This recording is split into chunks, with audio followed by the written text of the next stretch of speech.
She abandoned her last delivery to save a dying stranger in the pouring rain.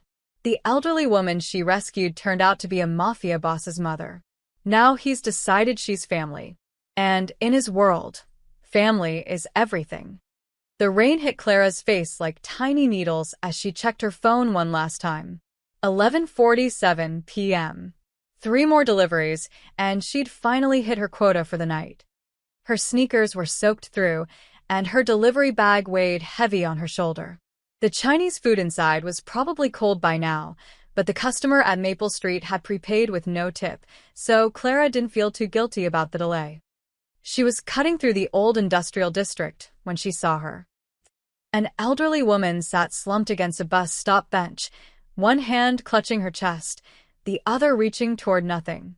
The rain poured down on her thin gray hair, soaking through her floral dress.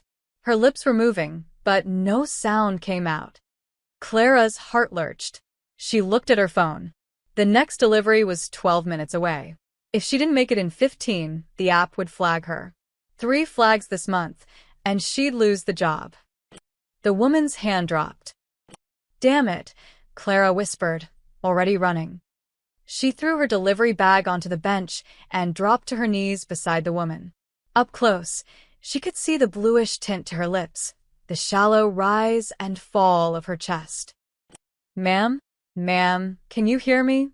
The woman's eyes fluttered open briefly, dark brown, clouded with pain. Her mouth formed a word. "Help." Clara's hands shook as she pulled out her phone and dialed 911. The operator's voice was calm, mechanical. Address. Condition. Symptoms. "She's barely breathing," Clara said, her voice cracking. "Her pulse is weak. I think it's her heart." "Is she conscious?" "Barely. Ambulance is 12 minutes out." "Do you know CPR?" Clara had taken a class 3 years ago when she'd briefly worked at a nursing home. She remembered the dummy, the way the instructor had counted out loud. She remembered failing the test twice before passing. "Yes, Shalit." "If she stops breathing, you'll need to start compressions. Stay with her." The call ended. Clara looked down at the woman, who was now completely still, eyes closed. For a horrible moment, Clara thought she was already gone. Then she saw it, the faintest movement of her chest. "Stay with me," Clara whispered. She took off her jacket and draped it over the woman's shoulders, though both of them were already drenched. "You're going to be okay. Help is coming." The woman's eyes opened again, just a sliver. This time, she seemed to really see Clara. Her lips moved. "Thank you." Then her eyes rolled back, and she went completely limp. No. Clara checked for pulse. Nothing. She tilted the woman's head back, pinched her nose, and gave 2 rescue breaths the way she'd learned.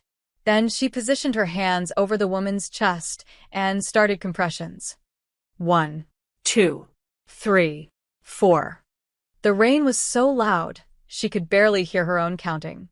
Water streamed down her face, into her eyes. Her arms burned, but she didn't stop. 15, 16, 17. "Come on," she gasped. "Come on." 30 compressions. 2 breaths. 30 more compressions. Time became meaningless. Clara's world narrowed to the rhythm of compressions, the burning in her shoulders, the silent prayer running through her head. "Don't die. Please don't die." Somewhere in the distance, sirens wailed. Clara didn't stop until hands pulled her back and paramedics swarmed the woman. One of them pressed a bag valve mask over her face, while another prepared a defibrillator. Clara stumbled backward, her legs shaking, and collapsed onto the wet bench. "Are you family?" a paramedic asked. "No." I found her." "You probably saved her life. Good work." They loaded the woman onto a stretcher and into the ambulance. Clara watched, numb, as they prepared to close the doors. "Wait," she heard herself say. Can I come with her? She's alone." The paramedic hesitated, then nodded. "Come on." Clara climbed into the ambulance, completely forgetting about her delivery bag still sitting on the bench. As they sped toward the hospital, she watched the paramedics work for lines, oxygen, medications she didn't recognize. The woman's color was slowly improving, her breathing steadier. At the hospital, Clara paced the emergency room waiting area while nurses rushed back and forth. Her phone buzzed continuously. 7 missed deliveries. 4 angry messages from customers. 1 notification from the app. Your account has been temporarily suspended. She should care. She needed this job. She was already 2 months behind on rent. But every time she thought about leaving, she pictured the woman's eyes, the way she'd mouth thank you before losing consciousness. At 2:30 a.m., a nurse approached her. Are you the young woman who came in with Mrs. Russo? Yes. Is she stable? She's stable now. You did CPR? Clara nodded. You saved her life, the nurse said simply. Another few minutes and… Well. She's asking for you. Clara followed her to a room at the end of the hall. The woman, Mrs. Russo, lay in bed, oxygen tubes in her nose, but her eyes were clear and alert. When she saw Clara, she smiled. You, she said, her voice raspy but warm. My angel. Clara felt tears prick her eyes. I'm just glad you're okay. What's your name, dear? Clara. Clara Mitchell. Clara, Mrs. Russo reached out a trembling hand, and Clara took it. I won't forget this. I won't forget you. Before Clara could respond, the nurse mentioned something about medication costs and insurance. Clara's stomach sank when she heard the amount, $340 for the emergency medication, not covered by Mrs. Russo's insurance until morning when the pharmacy could process prior authorization. Without thinking, Clara pulled out her credit card. It was supposed to be for emergencies only, already maxed out except for $400 in available credit. I'll cover it, she said quietly. Mrs. Russo tried to protest, but Clara was already at the billing desk. 20 minutes later, prescription in hand and delivered to the nurse, Clara slipped out of the hospital into the pre-dawn darkness. The rain had stopped. The streets were empty. She walked home, 3 miles in wet clothes, and collapsed on her bed just as the sun began to rise. She had no job, no money, and no idea that the woman she'd saved was about to change her life forever. Clara woke to the sound of car doors slamming. She groaned and rolled over, squinting at her phone. 10:23 a.m. She'd slept less than 4 hours, and every muscle in her body ached from the CPR compressions. Her shoulders felt like someone had taken a baseball bat to them. More doors slammed outside. Then another. And another. Clara dragged herself to the window of her third-floor apartment and pulled back the thin curtain. Her breath caught.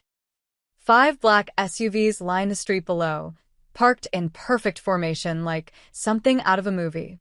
Men in dark suits stood beside each vehicle, scanning the area with the kind of alertness that made Clara's stomach twist.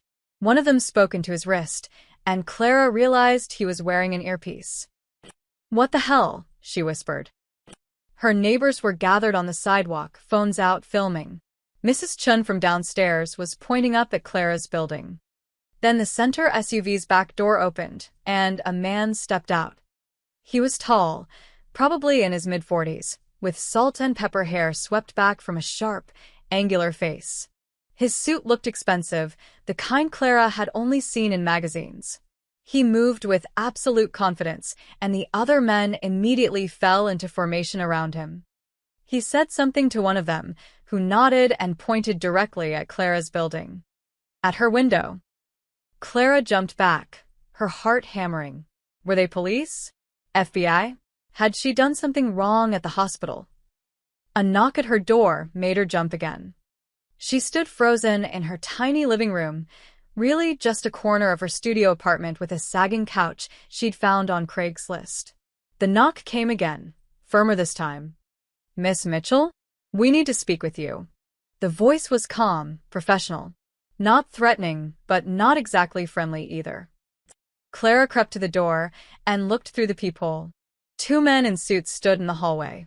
Behind them, she could see a third man stationed by the stairwell. Who are you? She called through the door. My name is Marco DeLuca.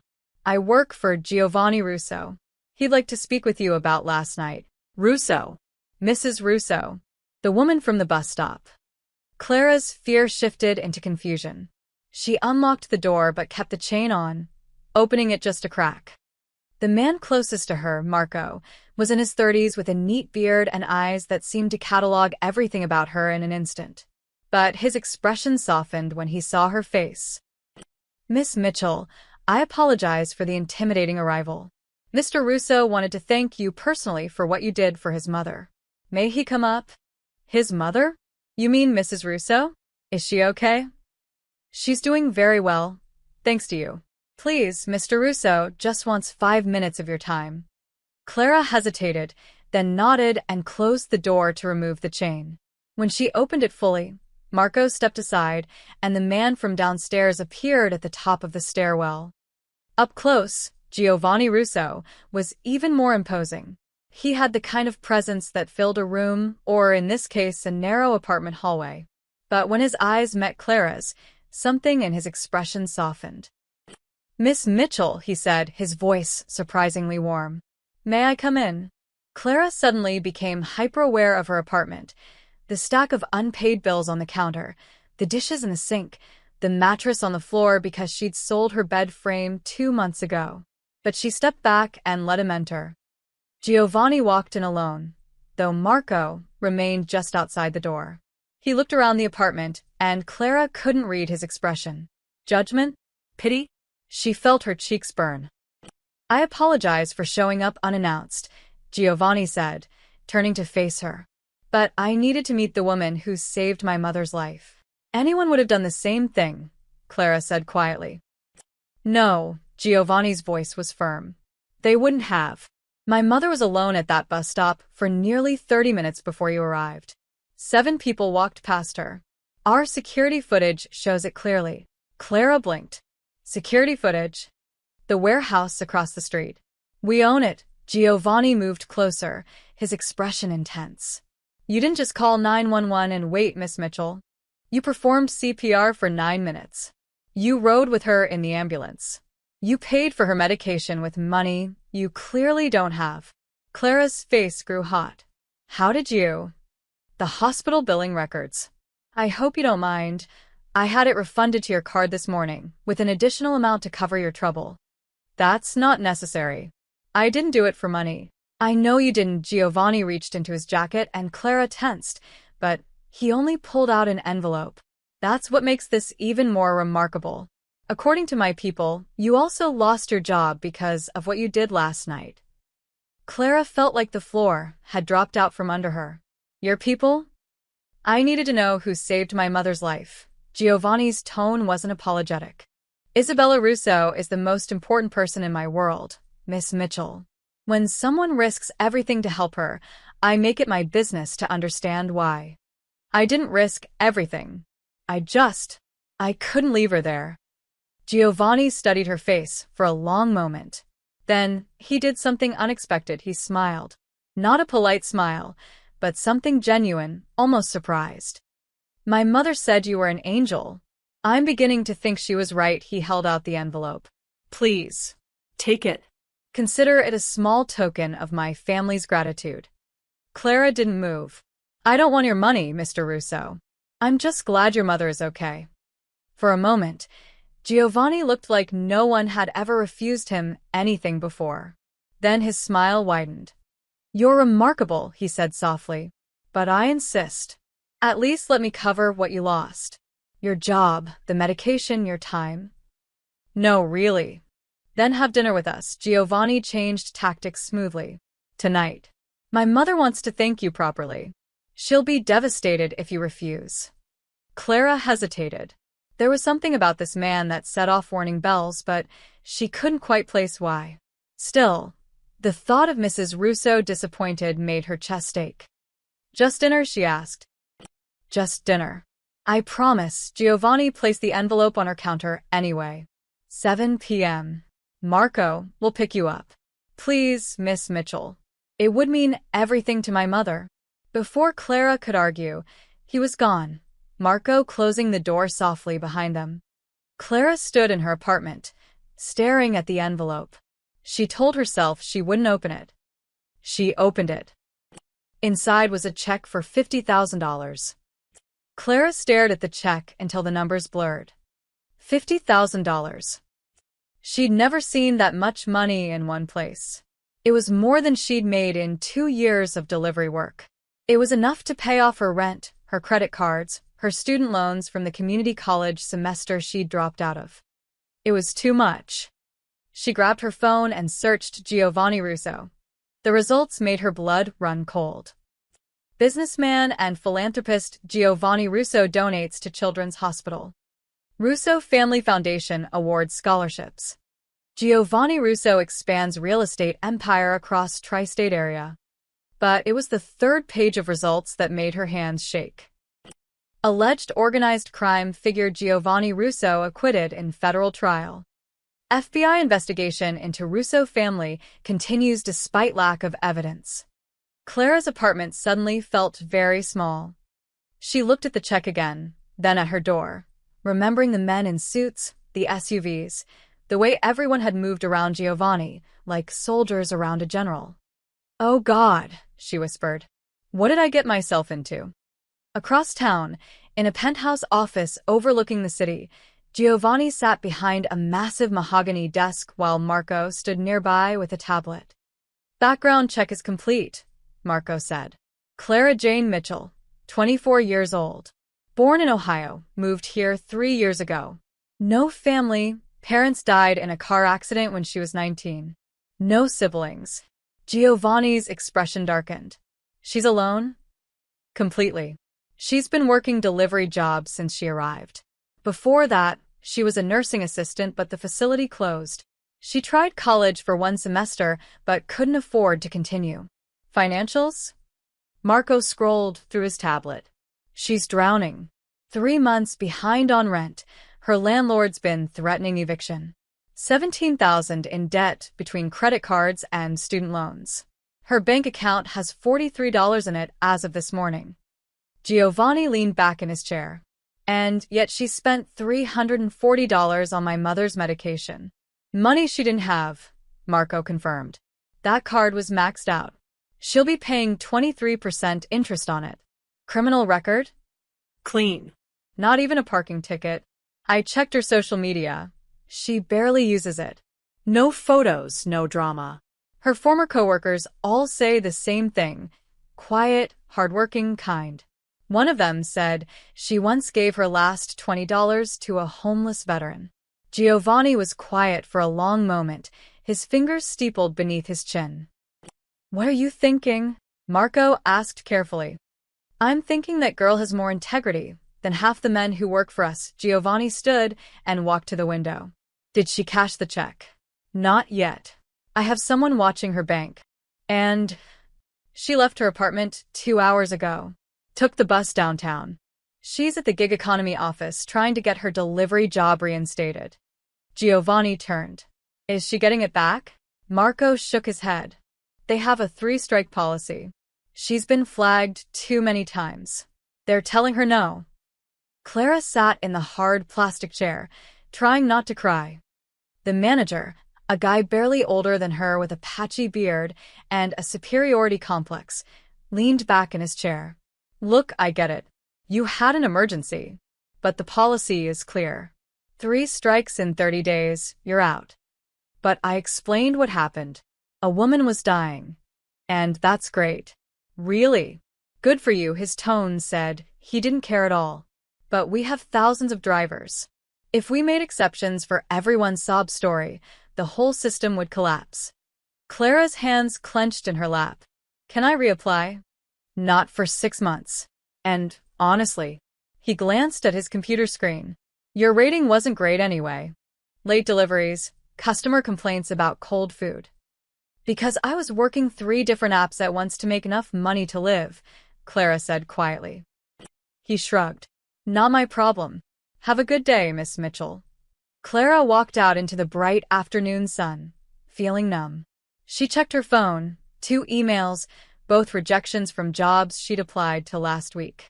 She had one interview scheduled for tomorrow, a night shift at a gas station. She didn't notice the black sedan parked across the street or the man inside taking photos. That evening, Marco updated Giovanni while he got ready for dinner with his mother. She spent the afternoon applying to jobs online. Fast food, retail, cleaning services. She's applying to everything. Marco paused. Boss, she's also been researching you. She knows who you are. Giovanni adjusted his tie in the mirror. Of course she does. She's smart. Will she still come to dinner? Yes. How do you know? Giovanni smiled slightly. Because she made a promise to my mother. And that girl doesn't break promises. He was right. At exactly 7 p.m., Clara stood outside her apartment building in the only dress she owned, a simple navy blue one she'd worn to her parents' funeral. She'd spent an hour trying to decide if she should go, had picked up her phone to call and cancel a dozen times. But she kept thinking about Mrs. Russo's face, the way she'd called Clara an angel. The black SUV pulled up and Marco stepped out. Good evening, Miss Mitchell. His expression was neutral, professional. Mr. Russo is looking forward to seeing you again. Clara got in the car, the check still sitting on her counter at home, untouched. As they drove through the city, Clara watched the buildings pass by, unaware that in 3 other vehicles, Giovanni's men were conducting their own surveillance, checking her routes, her habits, the people she interacted with. By the time they reached the Russo estate, Giovanni knew everything there was to know about Clara Mitchell. What he didn't know was that other people were watching her too. And they were far more dangerous. The dinner had been surreal. Clara had expected something cold and formal, but Mrs. Russo had greeted her with tears and a crushing hug. The meal was intimate, just the 3 of them in a dining room that could have seated 30. Giovanni had been charming, asking about her life, her dreams, never once making her feel small despite the obvious wealth surrounding them. When Marco drove her home at 11 p.m., Clara felt lighter than she had in months. That feeling lasted exactly 12 hours. She woke to aggressive pounding on her door. Mitchell, open up. Clara stumbled out of bed, confused and disoriented. The pounding continued, making her thin door rattle in its frame. I'm coming, she called, pulling on a sweatshirt. She opened the door to find her landlord, Eddie Caruso, standing in the hallway. He was a short, thick man with greasy hair and a perpetual sneer. Behind him stood another man Clara didn't recognize, taller, with a neck tattoo and cold eyes. Rent's going up, Eddie announced without preamble. Clara blinked. What? New policy. Effective immediately. $1,500 a month instead of $800 each. That's insane. You can't just. I can do whatever I want. It's my building. Eddie's eyes gleamed with something ugly. Unless you got a problem with it. Clara's mind raced. $800 was already stretching her budget to breaking.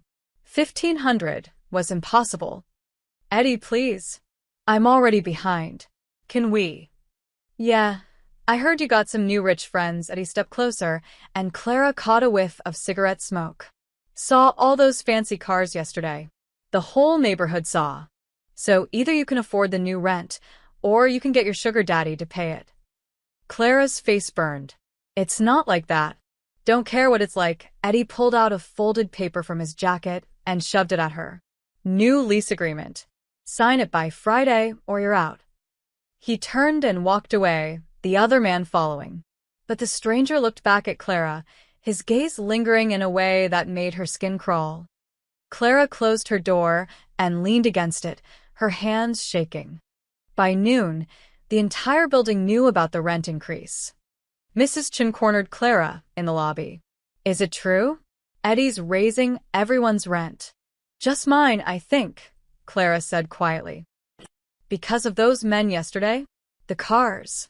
Mrs. Chen lowered her voice. Clara, who were those people? Just someone I helped. It's nothing. But it wasn't nothing, and they both knew it. As Clara walked to the corner store for coffee, she couldn't afford her usual cafe anymore. She noticed things she'd missed before. A man in a gray jacket standing across the street, watching her building. Another man sitting in a parked car, engine off, just waiting. When she entered the store, the owner, Mr. Patel, gave her a strange look. Clara, you okay? Fine. Why? He glanced toward the window. Some men came by this morning, asking about you, what hours you keep, where you work, if you have visitors. Clara's stomach dropped. What kind of men? Not police. Not.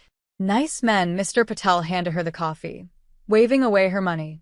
Be careful, okay? Whatever you're involved in. I'm not involved in anything. But Mr. Patel's expression said he didn't believe her. That afternoon, Clara's phone rang from an unknown number. Miss Mitchell? An unfamiliar voice, smooth and oily. My name is Tony Marconi. I'm a friend of your landlord. Clara's grip tightened on her phone. I don't know you, but I know you. I know you've become quite friendly with the Russo family. That's interesting. I don't know what you're talking about. Don't play dumb, sweetheart. Those 5 SUVs outside your apartment? That was Giovanni Russo himself. Very rare for him to make house calls a pause. I'd like to meet with you. Just to chat. Maybe at Luigi's on 5th Street? Tomorrow, say 2 p.m.? I'm not interested. I think you are. See, that rent increase Eddie hit you with? That was my suggestion. But I could make it go away. I could make a lot of your problems go away, his voice dropped. Or I could make new ones. Your choice. The line went dead. Clara stood frozen in her apartment, her heart hammering. She didn't understand what was happening. She'd just helped an old woman. How had her life spiraled into this in less than 48 hours? Her phone buzzed. A text from an unknown number. We should talk. Luigi's. 2 p.m. tomorrow. Don't make me ask twice. Attached was a photo of Clara taken that morning, walking to the store. Someone was following her. Clara's hands shook as she scrolled through her contacts. She had no family, no close friends, no one she could call for help. Except. She pulled out the card Marco had given her at dinner. If you need anything, he'd said. Clara stared at it for a long moment. Calling that number would mean admitting she was in over her head. It would mean getting more involved with Giovanni Russo and whatever world he inhabited. But what choice did she have? Before she could dial, her door buzzer rang. Clara jumped, her nerves already frayed. She went to the intercom. Hello. Static, then. Delivery for Clara Mitchell. I didn't order anything. It's already paid for, miss. Just need you to sign. Clara went downstairs cautiously. A delivery driver stood outside with a small package. He seemed normal enough, young, bored, holding a tablet for her signature. She signed and took the package upstairs. Inside was a new phone, top of the line, with a note in elegant handwriting. Miss Mitchell, use this phone for anything you need. My personal number is programmed as contact number 1. My mother would be very upset if anything happened to you. Clara turned on the phone. It was already activated, already set up. Contact number 1 simply read, Giovanni. She looked at the window, at the men still watching her building. Then she looked at the phone in her hand. The trap was closing around her, and Clara was beginning to realize she'd walked into something far more dangerous than she'd ever imagined. The only question was whether Giovanni Russo was her way out, or the biggest danger of all. Clara didn't go to Luigi's. Instead, she spent the next morning at a temp agency, desperate for any work. They placed her immediately. A catering company needed servers for corporate events. The pay was terrible, but it was something. Her first event was a business lunch at the Riverside Hotel. She was carrying a tray of champagne flutes when she saw him. Giovanni Russo sat at a corner table with 3 other men in expensive suits, discussing something in low tones. His eyes found Clara across the room, and for a brief moment, surprise flickered across his face.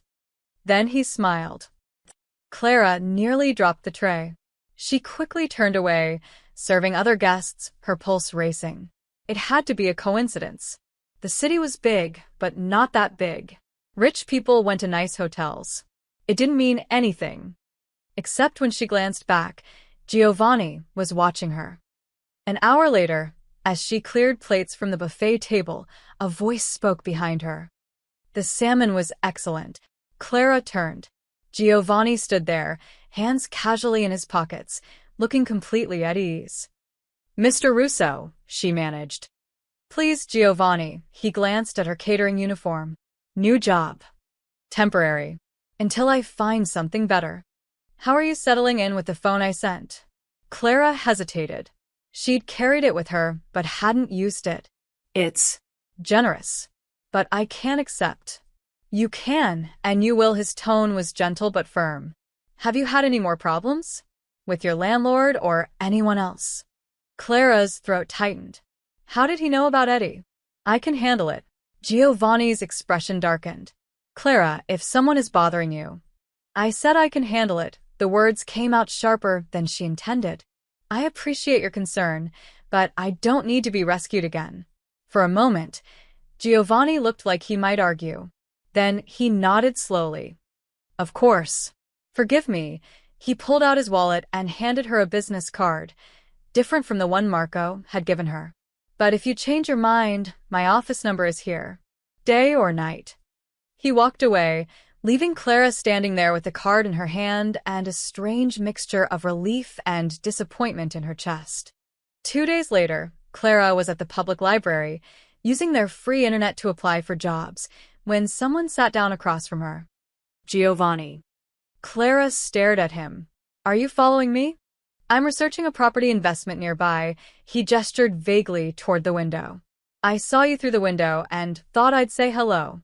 "Is that a crime?" "This is getting weird." "Is it?" Giovanni leaned back in his chair. "Or is this city smaller than you think?" Clara closed her laptop. "What do you really want, Giovanni?" "To understand you," he said it simply, without artifice. "You saved my mother's life and asked for nothing in return. In my world, that doesn't happen. Everyone wants something. Maybe I'm not from your world." "Exactly," Giovanni smiled. "That's what makes you fascinating." Before Clara could respond, her phone, the old one, buzzed. A text from an unknown number, still waiting for that meeting. Getting impatient. Her face must have shown something, because Giovanni's expression sharpened. "What is it?" "Nothing." "Clara, I have to go." She grabbed her laptop and stood, but Giovanni caught her wrist, gently but firmly enough to stop her. "Someone is threatening you," he said quietly. "I can see it on your face. Let me help." Why? Clara pulled her hand back. "Why do you care so much? You don't even know me." Giovanni was quiet for a moment. When he spoke, his voice was softer than she'd ever heard it. "My mother had a heart condition for years. She refused to take it seriously, refused to slow down. The night you found her, she'd been at the bus stop because her driver was late and she was too stubborn to wait inside." His jaw tightened. "If you hadn't been there, if you hadn't done exactly what you did, I would have lost her. So yes, Clara Mitchell, I care what happens to you. Because you gave me more time with the only person in this world who matters to me." Clara felt tears prick her eyes. She blinked them back. "I don't want to owe anyone anything," she whispered. "You don't owe me anything. But let me return the favor. Let me make sure you're safe." Across the city, in a private office above a nightclub, Tony Marconi threw his phone across the room. "The girl's not cooperating," he snarled at Eddie Caruso, who stood nervously by the door. "I told you this was a stupid idea." "She's got no one else to turn to," Eddie protested. "She'll come around. She's got Giovanni fucking Russo now, you idiot." Tony paced, his face red. "You saw those cars. You think he's just being charitable? He's protecting her. So what do we do?" Tony stopped pacing, his eyes cold. "We remind her that Giovanni can't be everywhere at once." That evening, Giovanni sat in his office, while Marco delivered his daily report. "She's working 3 part-time jobs now. Catering, grocery delivery, overnight data entry. She's sleeping maybe 4 hours a night. And the threats. Marconi's crew. They're trying to pressure her into informing on you, meeting locations, security details, family movements." Giovanni's hands clenched. "She hasn't responded?" She's ignored every message. Marco paused. Boss, your advisors are getting nervous. Connie thinks she could be a plant. Rizzo wants to know why you're wasting resources on a civilian. What do you think? Marco considered carefully. I think she's exactly what she appears to be. Which is why Marconi wants her. He thinks she's an easy mark. But she's also vulnerable, and we can't protect someone who won't accept protection. Giovanni stared out at the city lights. What did my mother say? She wants Clara to move into the guest house. She's already having it prepared. Of course she is. Giovanni smiled slightly, then grew serious. Increase surveillance on Clara. I want eyes on her 24 hours. And Marco? If Marconi's people make a move, any move, I want to know immediately. Understood. After Marco left, Giovanni picked up his phone and scrolled to Clara's number. His thumb hovered over the call button. She was stubborn, independent, determined to handle everything alone. It reminded him of someone else, himself, 20 years ago, before he'd learned that some battles couldn't be won alone. He just hoped Clara would learn that lesson before it was too late. Clara's overnight data entry shift ended at 6 a.m. She stepped out of the office building into the gray pre-dawn light, exhausted and running on her third cup of bad coffee. Two men were waiting by the entrance. She recognized one of them, the man with the neck tattoo who'd been with Eddie. The other was older, wearing a leather jacket despite the warm morning, with a scar running from his eyebrow to his cheek. Clara Mitchell, the older one said. It wasn't a question. Clara's stomach dropped, but she kept walking. I don't know you. They fell into step on either side of her. The street was empty. The nearest open business was 3 blocks away. We work for Tony Marconi, Neck Tattoo said. He's disappointed you missed your meeting. I'm not interested in meeting anyone. That's not friendly. The older man moved closer, forcing Clara toward the alley beside the building. We're trying to help you, sweetheart. Your landlord's being a real bastard, isn't he? $1,500 a month for that dump. Clara stopped walking. What do you want? Information. The older man smiled, showing yellowed teeth. Your new friend Giovanni Russo. Where does he like to eat? Where does he take meetings? Who comes and goes from his properties? I don't know anything about that. But you could find out. You've been to his house. You've got his personal number. Neck Tattoo pulled out his phone, showing Clara a photo of her entering the Russo estate. You're close now. His mother loves you. He trusts you. Clara's hands clenched. I'm not spying on anyone. It's not spying. It's survival. The older man's voice hardened. You're drowning, girl. Behind on rent, working 3 jobs, eating ramen for dinner. We can fix all that. Tony's generous with people who help him. And if I don't? The smile vanished. Then your life gets a lot harder. Eddie's rent increase was just the beginning. We can make sure you don't get any jobs. We can make sure your landlord finds reasons to call the cops every single day. We can make you wish you'd never heard the name Russo. Clara's heart hammered, but she met his eyes. No. What? I said no. I'm not helping you. Her voice shook, but she didn't back down. Giovanni and his mother have been nothing but kind to me.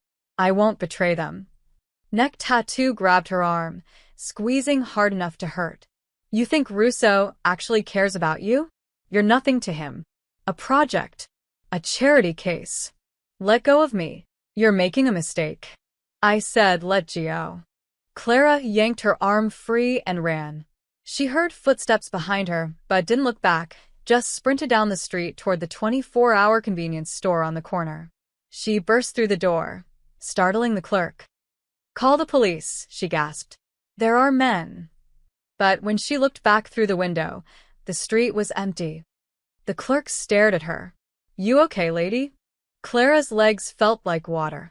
She collapsed against the counter, her breath coming in short gasps.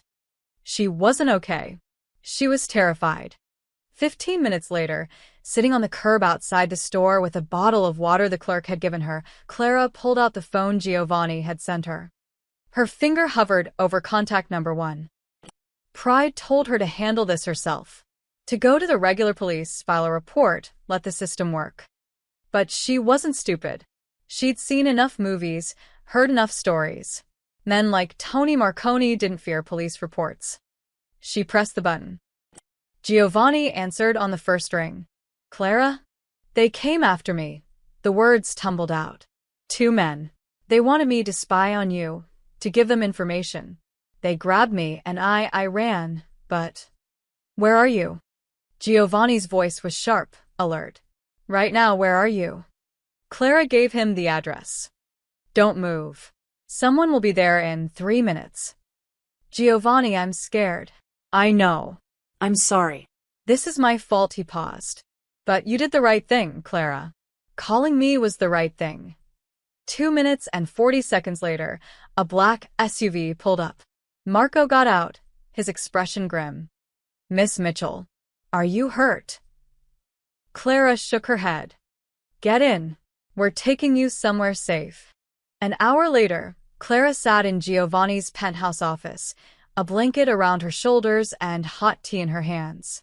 Giovanni sat across from her, his face carved from stone as she described the encounter in detail. When she finished, he was quiet for a long moment. Marconi, he finally said. Tony Marconi is a parasite who's been trying to muscle into my territory for 2 years. He thinks you're a weak point. I'm sorry, Clara whispered. I never meant to cause problems. Stop, Giovanni leaned forward. You didn't cause anything. This is what Marconi does. He finds innocent people and tries to use them as weapons. His eyes met hers. But you didn't break. You refused him, even when you were scared. Do you know how rare that is? Clara's throat tightened. What happens now? Now we make sure you're protected. Giovanni pulled out his phone and typed something. Marco is already increasing security. You'll have someone watching you at all times, discreetly. You won't even know they're there. I can't live like this. You won't have to. Not for long. Giovanni's voice was cold. Marconi made a mistake putting his hands on you. He'll regret it. Something in his tone made Clara shiver. Giovanni, what are you going to do? He didn't answer directly. I'm going to make sure no one threatens you again. That afternoon, Tony Marconi received a package at his office. Inside was a photo of him eating lunch with his daughter at her school, taken that very day. Underneath, a note in elegant handwriting. Touch her again, and I'll forget I'm a civilized man. Gr. Tony stared at the photo, his hands shaking. He'd made an enemy of the most dangerous man in the city. And Clara Mitchell, whether she knew it or not, was now under the protection of the Russo family. Which meant she was no longer just a target. She was untouchable. 3 days after the encounter with Marconi's men, Clara came home from her catering shift to find a notice taped to her door. Notice of eviction. Violation of lease agreement. Illegal subletting. Tenant has 48 hours to vacate premises. Clara ripped the paper down, her hands shaking. Illegal subletting? She lived alone. She'd never sublet anything in her life. She pounded on Eddie's door downstairs. When he finally answered, his smirk told her everything she needed to know. What is this? Clara shoved the notice at him. It's an eviction notice. Can't you read? Eddie leaned against his doorframe, arms crossed. Multiple tenants reported seeing different people coming and going from your apartment at all hours. Men in suits. Black cars. Looks like you're running some kind of operation up there. That's insane. I'm not subletting. Got 3 signed witness statements right here. He patted his pocket. Mrs. Chun, the Patels, and old Mr. Washington. All say the same thing. Clara's stomach dropped. Those were her neighbors, people she'd lived near for 3 years. They wouldn't lie about me. They would if they thought you were endangering the building. Eddie's eyes glinted with malice. Or if someone explained that you've gotten mixed up with dangerous people. You know, for their own safety. You told them to lie. I told them the truth, that you're a liability. And now I want you gone. He stepped closer, lowering his voice. You had your chance, sweetheart. Could have played nice with Marconi's people. Could have made everyone's life easier. But you had to go running to Russo like a little snitch. Clara's face burned. I never. Save it. You've got 48 hours. After that, I'm changing the locks and putting your stuff on the street. And good luck finding another place in this city with an eviction on your record." He slammed the door in her face. Clara spent the next hour knocking on her neighbors' doors. Mrs. Chin wouldn't answer. Mr. Patel opened his door just a crack, his face full of apology. "I'm sorry, Clara. Eddie said if we didn't sign the statements, he'd raise all our rents too. I have 3 kids." "I understand," Clara said quietly, even though she didn't. Even though it felt like the world was crumbling around her. She went back to her apartment and pulled out her laptop, searching for rooms to rent, apartments, anything. But every application required references, background checks, first and last month's rent she didn't have. And now she had less than 2 days to find something.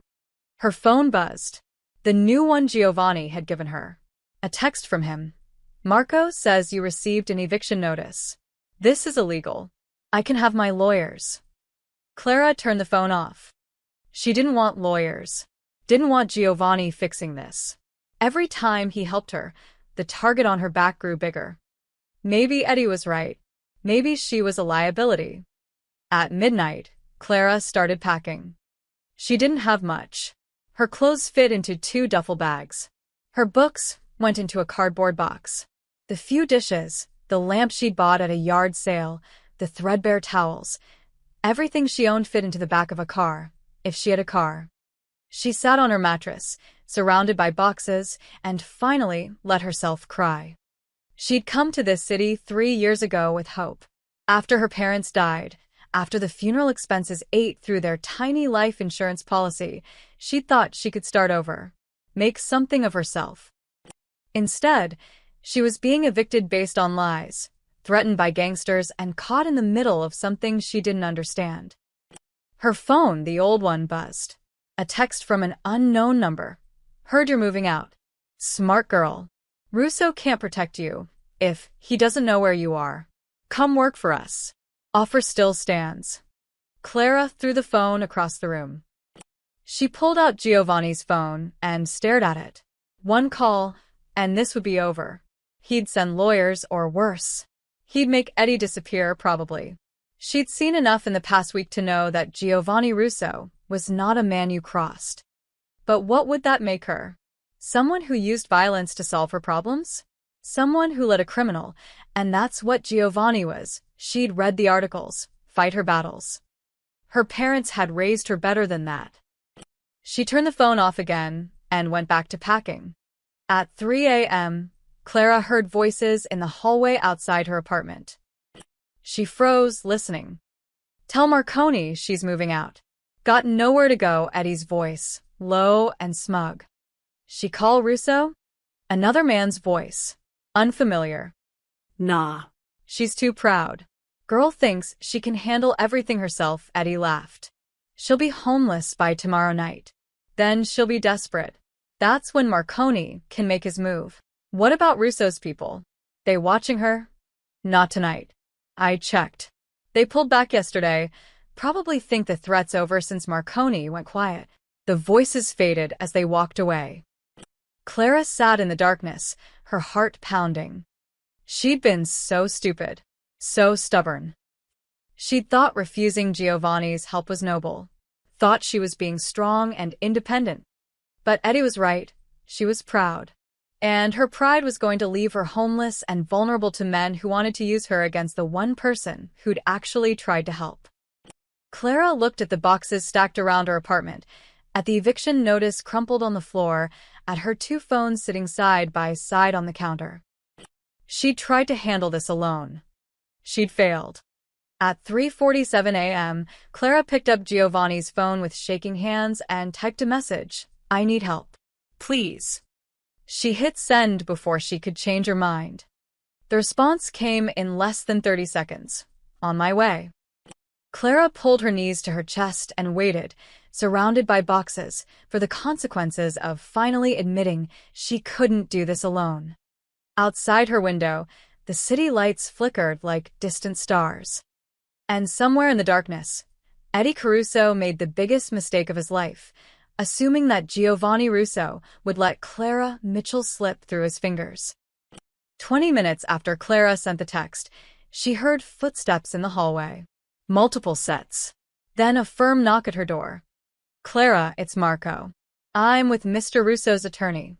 Clara opened the door to find Marco standing with an older woman in an impeccable gray suit, carrying a leather briefcase. Behind them, two other men in suits stood guard. "Miss Mitchell," the woman said crisply, extending her hand. "I'm Victoria Chun, counsel for the Russo family. May we come in?" Clara stepped aside, suddenly self-conscious about the boxes and chaos. Victoria's sharp eyes took in everything: the packed belongings, the crumpled eviction notice, Clara's red-rimmed eyes. "I understand you received an illegal eviction notice," Victoria said, pulling documents from her briefcase. "Fraudulent claims of subletting." "Yes, but nothing. It's textbook harassment." Victoria spread papers across Clara's small table. "Mr. Russo asked me to handle this personally. Now, I've spent the last 3 hours doing some research on your landlord, Edward Caruso." She pulled out a thick folder. "Eddie owns this building through a shell company called Riverside Properties, LLC. But the property is mortgaged to the hilt, $700,000 owed to 3 different lenders. He's 4 months behind on payments." Victoria's smile was razor-sharp. "As of 1 hour ago, Mr. Russo purchased all 3 of those debts." Clara's eyes widened. "What?" "Giovanni now owns Eddie's mortgage," Marco explained. "Every penny he owes." Victoria continued, pulling out more documents. "But it gets better. In researching Mr. Caruso's finances, we discovered several interesting things. He's been collecting rent in cash and not reporting it. He's claimed insurance on fake water damage 3 times. And most importantly, she tapped a document with one perfectly manicured finger. He's been accepting payments from the Marconi organization to facilitate criminal activities on the premises." "Criminal activities?" Clara whispered. "Drug distribution through several apartments. Money laundering through fake leases.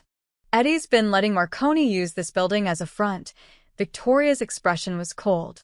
"Which makes every tenant here, including you, potential witnesses in a federal investigation." Clara sank into a chair. "Oh my God." "Don't worry. You're protected." Marco moved to the window, checking the street below. "But Eddie? He's done." Victoria gathered her documents. "By 9 a.m. tomorrow, the IRS will have an anonymous tip about his unreported income. By 10 a.m., his mortgage lenders, now Mr. Russo, will file foreclosure proceedings. By noon, the FBI will receive documentation of his connections to Marconi's organization." She snapped her briefcase shut. "By sunset tomorrow, Edward Caruso will be in federal custody." Clara's head spun. This is all legal?" "Perfectly legal," Victoria confirmed. "Everything I'm filing is truthful and documented. Eddie built his own trap. We're just springing it." "What about the other tenants? Mrs. Chun, the Patels?" "They'll be protected," Marco assured her. "When the building changes hands, Giovanni will ensure fair leases for everyone. No rent increases. No retaliation. Changes hands." Clara looked between them. Victoria smiled. "Once the foreclosure completes, Mr. Russo will own the building. He plans to renovate it, bring it up to code, and manage it properly. Your neighbors will actually benefit from this." Clara's mind raced. It was brilliant. Ruthless, but brilliant. Giovanni wasn't just protecting her. He was dismantling Eddie's entire operation, legally, in a way that would help everyone Eddie had been exploiting. "There's more," Marco said quietly. He pulled out his phone and showed Clara a photo. Eddie, getting into a car with 2 men she recognized, Marconi's people. "This was taken an hour ago. Eddie's been feeding information to Marconi about you. Your schedule, when Russo's people aren't watching everything." Clara felt sick. He was setting me up. Yes. But he underestimated how quickly we could move. Marco pocketed his phone. "By tomorrow morning, Eddie won't be in any position to help Marconi. And Marconi will know that touching Giovanni Russo's interests, including you, comes with consequences. Victoria moved toward the door. Miss Mitchell, I suggest you get some sleep. In the morning, you can unpack these boxes. You're not going anywhere. After they left, only Marco remained. He looked at the boxes, then at Clara. I know this is overwhelming, he said gently.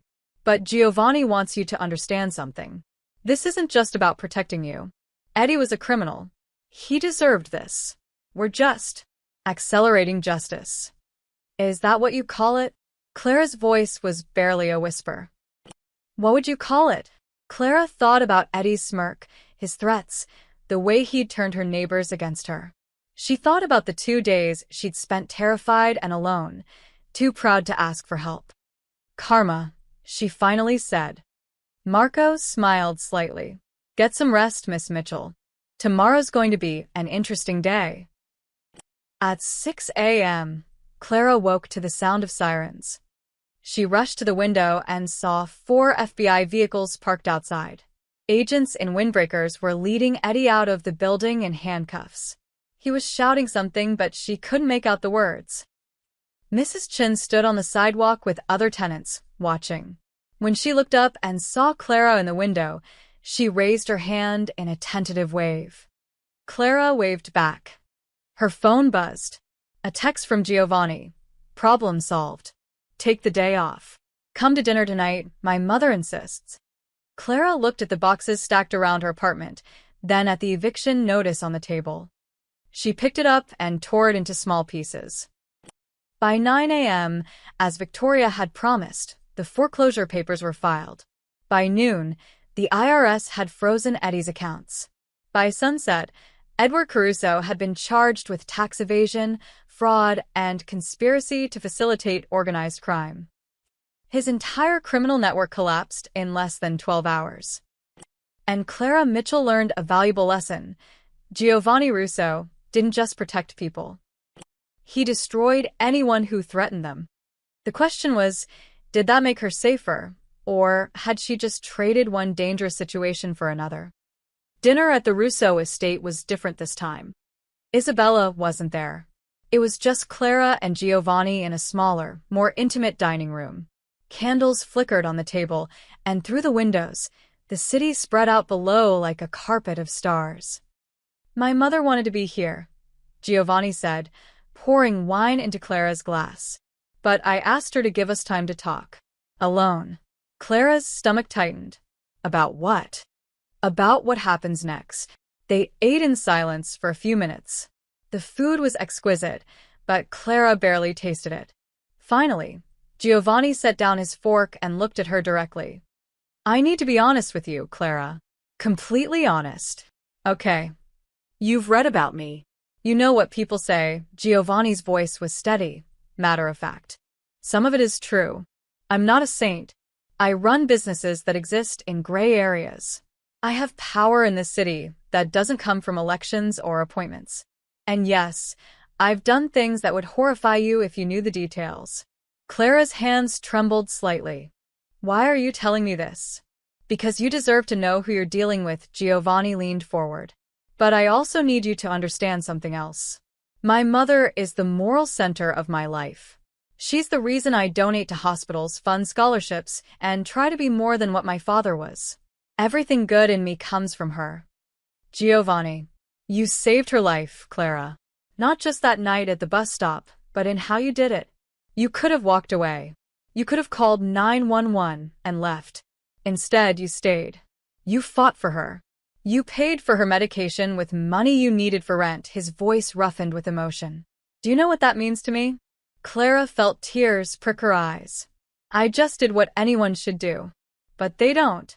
That's the point. Giovanni reached across the table, his hand hovering near hers.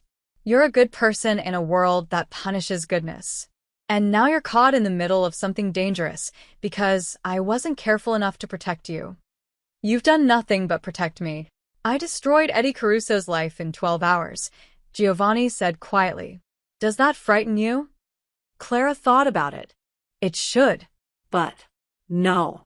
He was a bad man doing bad things. You just exposed it.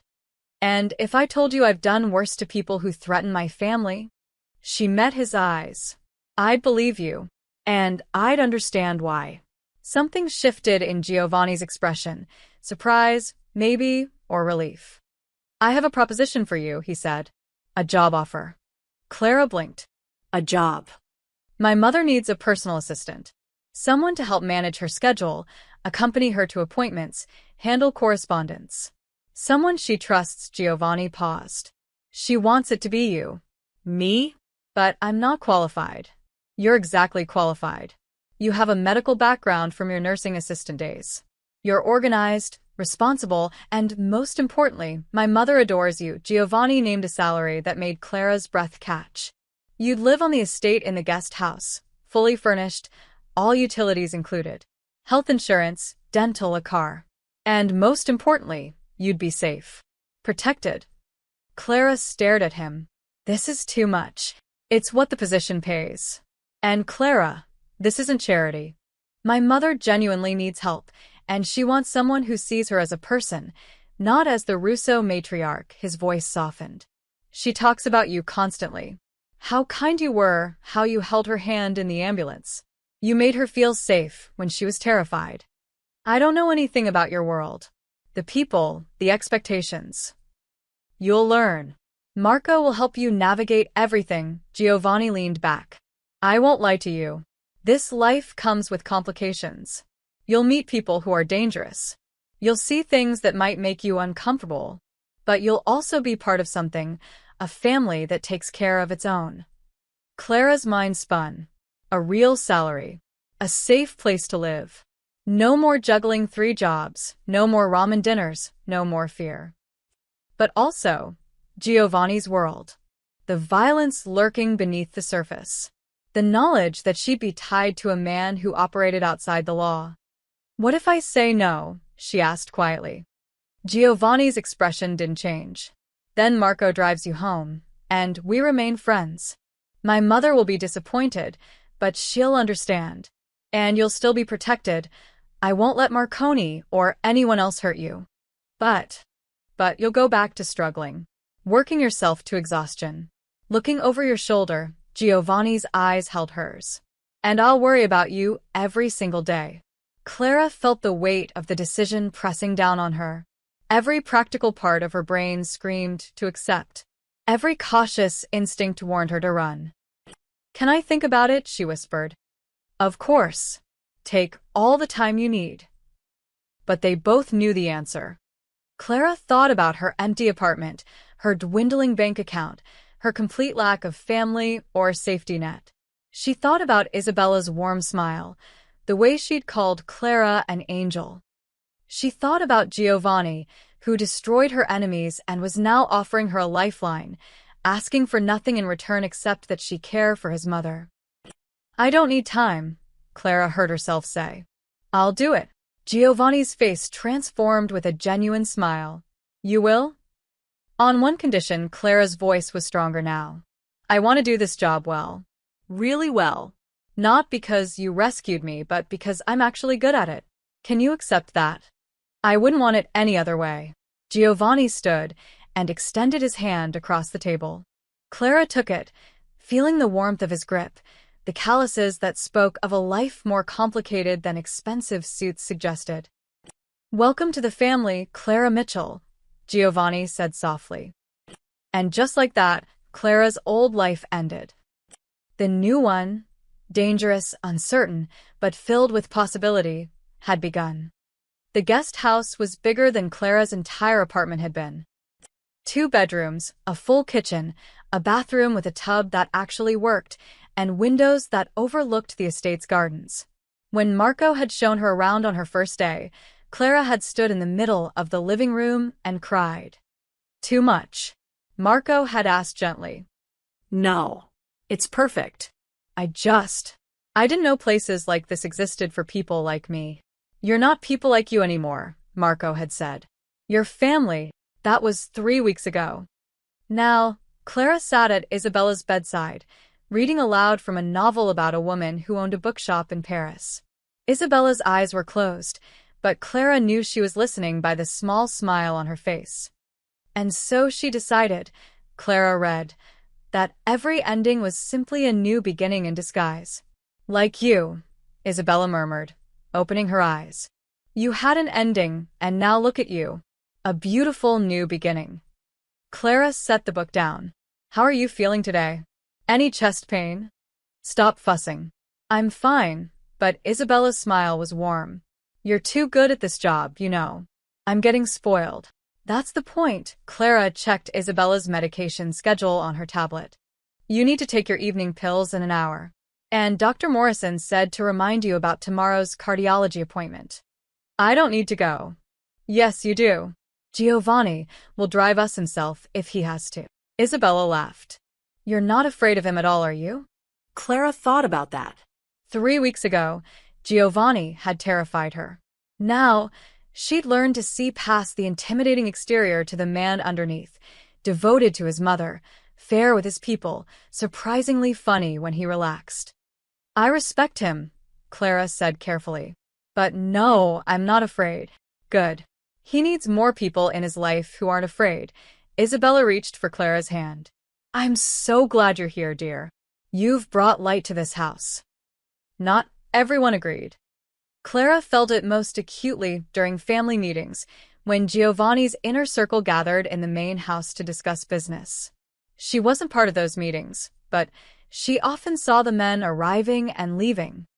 Vincent Conti, Giovanni's oldest advisor, never made eye contact with her. He'd mutter to Marco in Italian whenever she passed, his tone clearly disapproving. Anthony Rizzo, who handled security, watched her with open suspicion, as if waiting for her to prove she was a threat. Only Marco and a few others treated her with genuine warmth.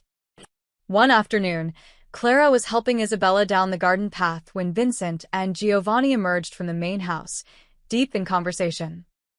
Too much access, Vincent was saying in a low voice. She's with your mother constantly. She hears phone calls, sees visitors. She's trustworthy. Giovanni cut him off. You've known her for a month. I know everything I need to know. Vincent noticed Clara and Isabella approaching and fell silent. He nodded stiffly to Isabella, ignored Clara completely, and walked away. Isabella sighed. Vincent is protective. He'll come around, but Clara wasn't so sure. The breakthrough came unexpectedly during the 3rd week. Clara was in the kitchen of the main house, preparing Isabella's special low-sodium lunch, when she heard shouting from Giovanni's office. Told you that shipment was compromised, Anthony Rizzo's voice, furious. Now we've got the feds sniffing around the warehouse. Clara froze, unsure whether to leave or stay. We contained it, Giovanni said, his voice tense. No one's talking. Yet. But if they pressure the dock workers. A crash, like something hitting a wall. Clara flinched. She should leave. This wasn't her business. But as she turned to go, she heard Giovanni's voice crack with exhaustion. I can't do this today, Anthony. My mother had a bad night. I haven't slept. Just. Handle it. Silence. Then Anthony's voice quieter. Boss, you need to take care of yourself. Your mother needs you healthy. I know. Clara made a decision. She finished Isabella's lunch, plated it beautifully, then prepared a second plate. She knocked on Giovanni's office door. Come in. Giovanni sat behind his desk, his tie loosened, exhaustion etched into his face. Anthony stood by the window, arms crossed. Both men looked at her in surprise. I made lunch for Isabella, Clara said, setting one plate on a side table. I made extra. You should eat too. She set the second plate on Giovanni's desk, along with a glass of iced tea. Anthony stared at her. We're in the middle of. You're in the middle of being human beings who need to eat, Clara said firmly. Both of you. 5 minutes won't hurt. She walked out before they could argue. 10 minutes later, Giovanni appeared in the garden where Clara was reading to Isabella. That was presumptuous, he said. Clara's heart sank. I'm sorry. I just thought. It was also exactly what I needed. Thank you, his smile was genuine. Anthony ate his lunch too. First time I've seen him stop working in 36 hours. From that day forward, Clara noticed a shift. Anthony nodded to her in the hallways. Vincent's scowls became less frequent. Even the guards who patrolled the estate started greeting her by name. She was becoming part of the fabric of this place.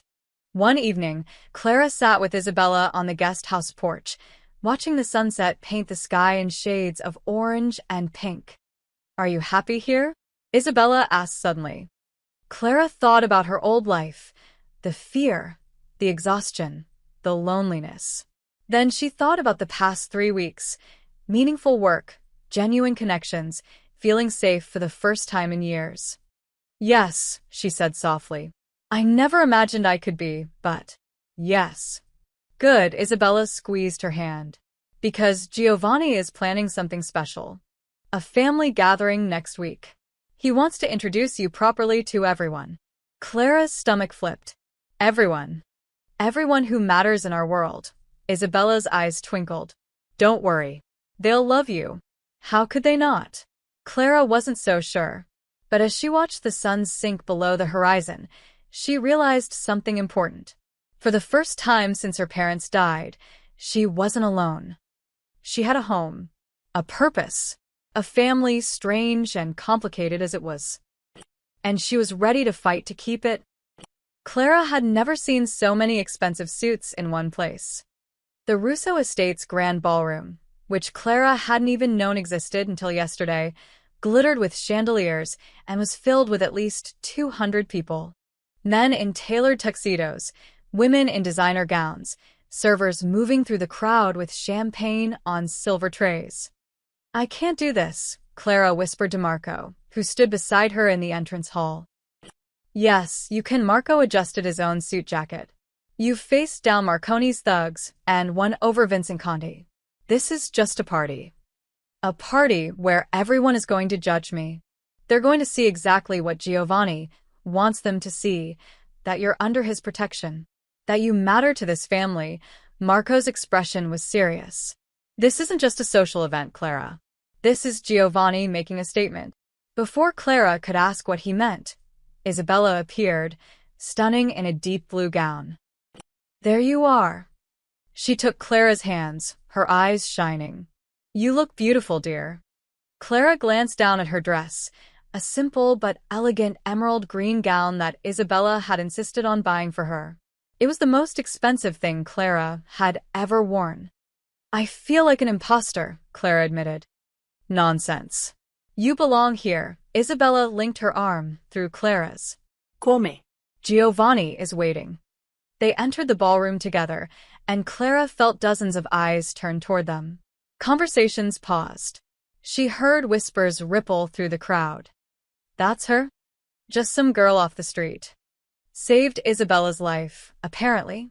Giovanni stood near the center of the room, surrounded by several older men in expensive suits. When he saw Isabella and Clara, he immediately excused himself and walked toward them. He looked different tonight, commanding, powerful, every inch the man the newspapers wrote about. But when his eyes met Clara's, they softened. "You came," he said quietly. "Did I have a choice?" Clara tried to joke, but her voice shook. "Always." Giovanni offered her his arm. "Ready." "For what?" Instead of answering, Giovanni led her and Isabella to a raised platform at the end of the ballroom. He picked up a champagne flute and tapped it with a fork. The crystalline sound cut through the conversations, and the room fell silent. 200 faces turned toward them. Clara's heart hammered so hard she was sure everyone could hear it. "Thank you all for coming tonight," Giovanni began, his voice carrying effortlessly across the ballroom. "As many of you know, 6 weeks ago, my mother suffered a cardiac episode." Isabella squeezed Clara's hand. She was alone, in the rain, at a bus stop in a part of the city where people have learned to look the other way. Giovanni's voice was steady but emotional. 7 people walked past her that night. 7 people saw her struggling to breathe and decided it wasn't their problem. The room was absolutely silent. But one person stopped.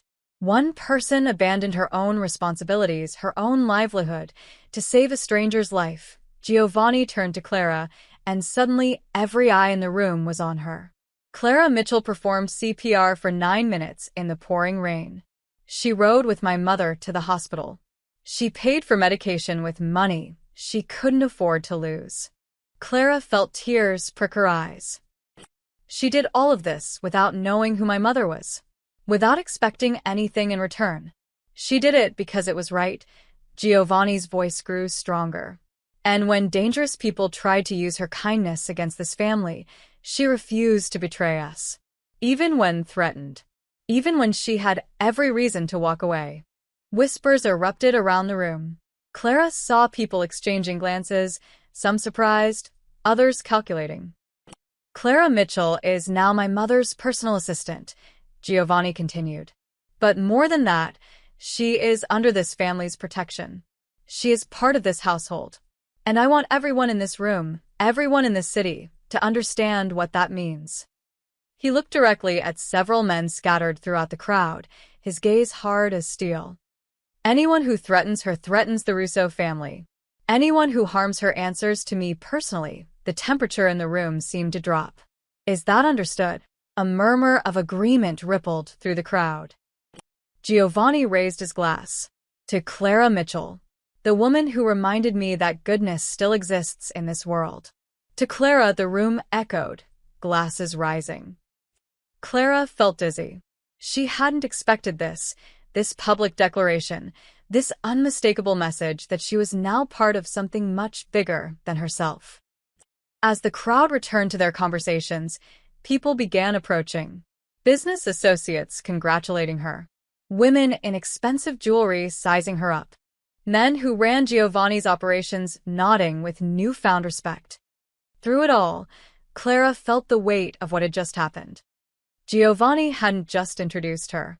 He'd claimed her as family in front of the most powerful and dangerous people in the city. She caught sight of a man near the bar, older, with cold eyes and a calculating expression. He was watching her intently while speaking to two younger men. One of them pulled out his phone, typing rapidly. "Who's that?" Clara asked Marco, who had materialized at her side. Marco followed her gaze, and his expression darkened. Salvatore Luciano. He runs operations in the South District. Marconi's biggest ally. Why is he here? Giovanni invites everyone to these gatherings.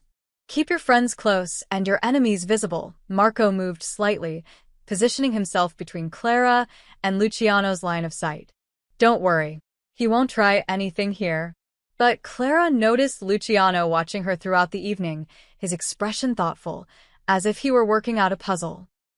Later, as the party began to wind down, Giovanni found Clara on the terrace, taking a break from the overwhelming attention. "You survived," he said, joining her at the railing. Barely, Clara looked at him. "Why did you do that? Make such a big deal about me?" "Because you needed to be protected. And in my world, protection requires clarity." Giovanni's voice was serious. "Now everyone knows. You're not just someone I'm helping. You're family. There are rules about family." "What rules?" "You don't touch them. Ever." Giovanni looked out at the estate grounds. "Marconi got the message. His people will back off. And anyone else who might have thought about using you, they'll think twice now." Clara absorbed this. "So I'm safe. As safe as anyone in this life can be." They stood in comfortable silence, watching the stars emerge in the darkening sky. Inside the ballroom, Isabella watched them through the window, a knowing smile on her face. And across the city, in a dingy office above a pawn shop, Tony Marconi watched footage from the party on his laptop, his face twisted with rage. Clara Mitchell wasn't just protected now. She was untouchable. And that changed everything. The last guest left at midnight. Clara helped Isabella remove her jewelry in the main house bedroom, her fingers carefully unclasping the diamond necklace that had belonged to Giovanni's grandmother. "That went well, don't you think?" Isabella asked, watching Clara's reflection in the mirror. "Everyone was staring at me all night." "Of course they were. You're the girl who saved my life and captured my son's admiration." Isabella turned to face Clara directly. "Do you know what Giovanni told me yesterday?" Clara shook her head. He said you remind him of what he wanted to be before life made him hard. He said you give him hope. Isabella's eyes glistened with tears. I haven't heard my son talk about hope in 20 years. Clara's throat tightened. I'm just doing my job. No, dear. You're doing so much more than that. Isabella pulled Clara into a hug. You're reminding us all what matters. A knock at the door interrupted them. Giovanni stood in the doorway, his tie undone, jacket slung over his shoulder. He looked exhausted but content. Ready to go home? He asked.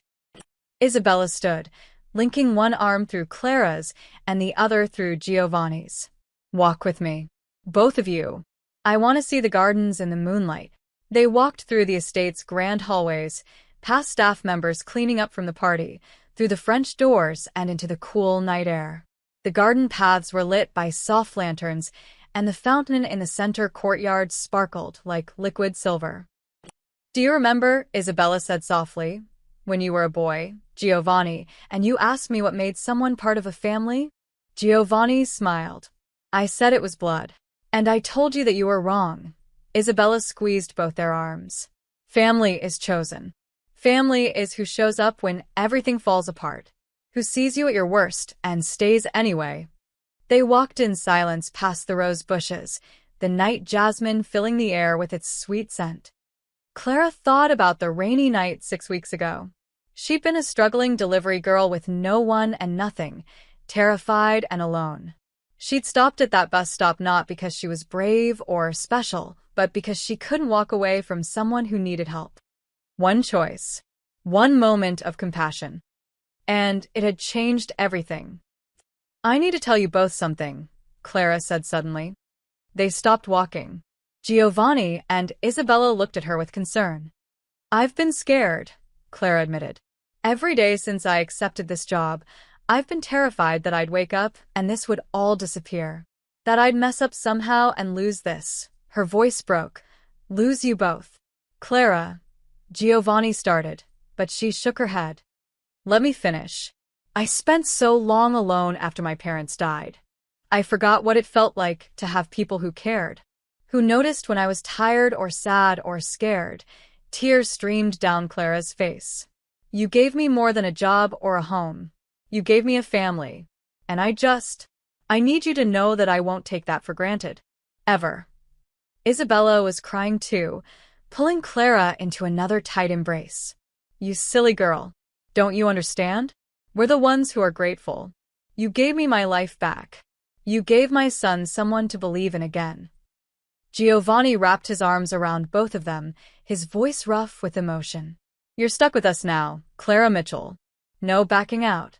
They stood there in the moonlit garden, 3 people who'd found each other through chance and crisis and kindness, holding on to something precious and unexpected. Finally, they pulled apart, laughing and wiping tears. Come on, Isabella said, her voice warm. It's late, and we all need sleep. They walked together toward the guest house, Clara's home now, truly her home. Giovanni on one side, Isabella on the other, their footsteps crunching softly on the gravel path. Clara looked up at the stars scattered across the black sky.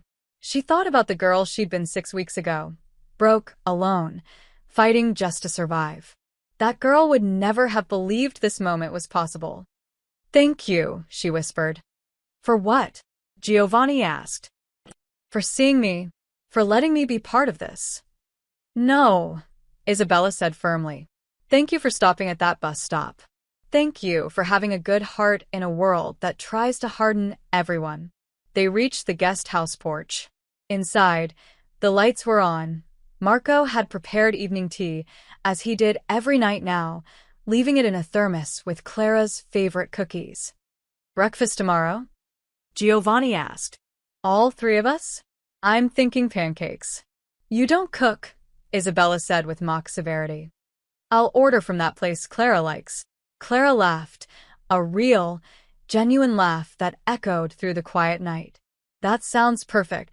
She hugged them both goodnight and watched as they walked back toward the main house, Giovanni's arm protective around his mother's shoulders. Clara stood on her porch, looking at the beautiful estate that was now her home. At the guest house that held more comfort than any place she'd ever lived. At the family she'd found in the most unexpected way. 6 weeks ago, she'd been a delivery girl with 3 jobs and no hope. Tonight, she was Clara Mitchell, assistant to Isabella Russo, protected by the most powerful family in the city, and most importantly, loved. She'd stopped at a bus stop in the rain to save a dying stranger. And in doing so, she'd saved herself. Clara walked inside, closing the door softly behind her, no longer afraid of tomorrow. Because tomorrow, she'd wake up with purpose, with family, with home. And that was worth more than anything she'd ever imagined. The end.